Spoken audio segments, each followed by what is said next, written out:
नमस्कार प्रिय मित्रों। आज हम रविवार व्रत कथा सुनेंगे। रविवार का व्रत देवता को समर्पित होता है।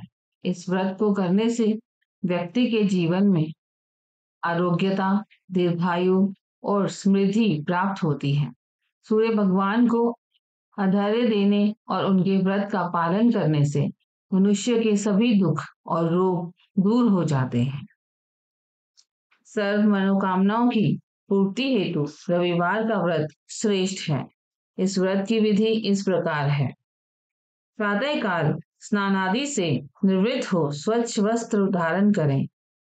शांत चित होकर परमात्मा का स्मरण करें। भोजन एक समय से अधिक नहीं करना चाहिए।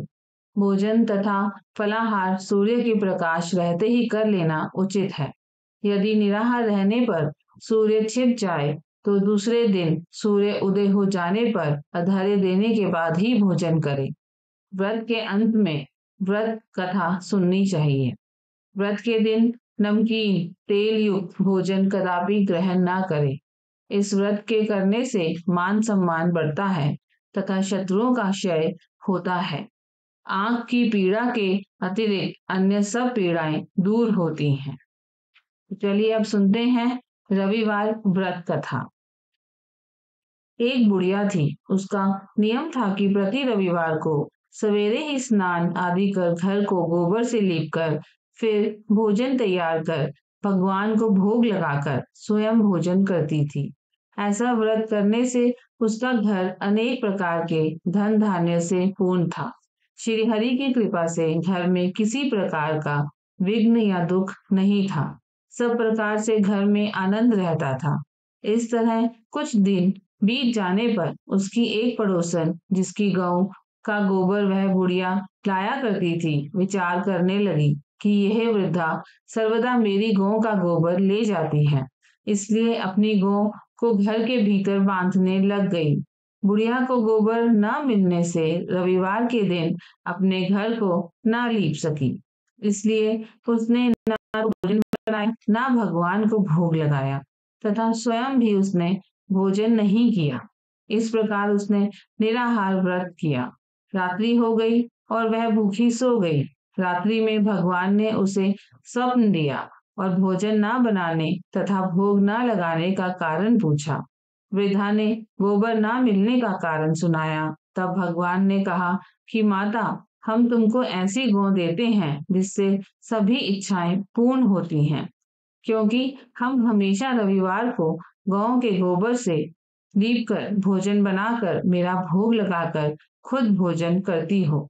इससे मैं खुश होकर तुमको वरदान देता हूँ। निर्धन को धान और बांझ स्त्रियों को पुत्र देकर दुखों को दूर करता हूँ तथा अंत समय में मोक्ष देता हूँ। स्वप्न में ऐसा वरदान देकर भगवान तो अंतर ध्यान हो गए और वृद्धा की आंख खुली तो वह देखती है कि आंगन में एक अति सुंदर गौ और बछड़ा बंधे हुए हैं। वह गाय और बछड़े को देखकर अति प्रसन्न हुई और उसको घर के बाहर बांध दिया और वहीं खाने को चारा डाल दिया। जब उसकी पड़ोसन बुढ़िया ने घर के बाहर एक अति सुंदर गौ और बछड़े को देखा तो द्वेष के कारण उसका हृदय जल उठा और उसने देखा कि गाय ने सोने का गोबर दिया है और वह उस गाय का गोबर ले गई और अपनी गाय का गोबर उसकी जगह पर रख गई। वह नित्य प्रति ऐसा ही करती रही और सीधी सादी बुढ़िया को इसकी खबर नहीं होने दी। तब सर्वव्यापी ईश्वर ने सोचा कि चालाक पड़ोसन के कर्म से बुढ़िया ठगी जा रही है, तो ईश्वर ने संध्या के समय अपनी माया से बड़े जोर की आंधी चला दी। बुढ़िया ने आंधी के भय से अपनी गौ को भीतर बांध लिया। प्रातःकाल जब वृद्धा ने देखा कि गौ ने सोने का गोबर दिया है तो उसके आश्चर्य की सीमा न रही और वह प्रतिदिन गौ को घर के भीतर बांधने लगी। उधर पड़ोसन ने देखा कि बुढ़िया गौ को घर के भीतर बांधने लगी है और उसका सोने का गोबर उठाने का दाव नहीं चलता, तो वह ईर्ष्या और ढाह से जल उठी और कुछ उपाय न देख पड़ोसन ने उस देश के राजा की सभा में जाकर कहा, महाराज, मेरे पड़ोस में एक वृद्धा के पास ऐसी गौ है जो आप जैसे राजाओं के ही योग्य है। वह नित्य सोने का गोबर देती है। आप उस सोने से प्रजा का पालन करिए। वह वृद्धा इतने सोने का क्या करेगी? राजा ने ये बात सुन अपने दूतों को वृद्धा के घर से गऊ लाने की आज्ञा दी।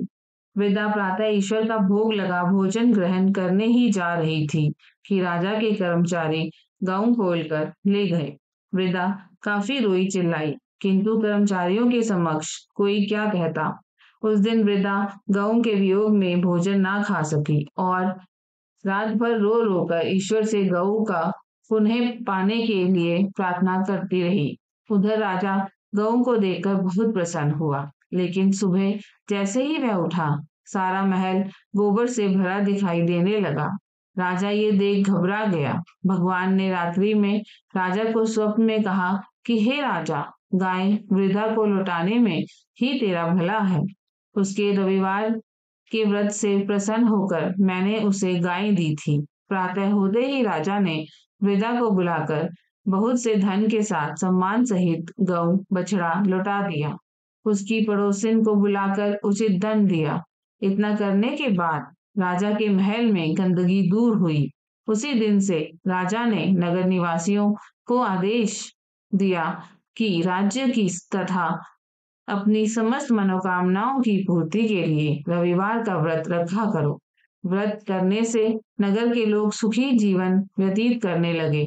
कोई भी बीमारी तथा प्रकृति का प्रकोप उस नगर पर नहीं होता था। सारी प्रजा सुख से रहने लगी। जय सूर्याय नमः।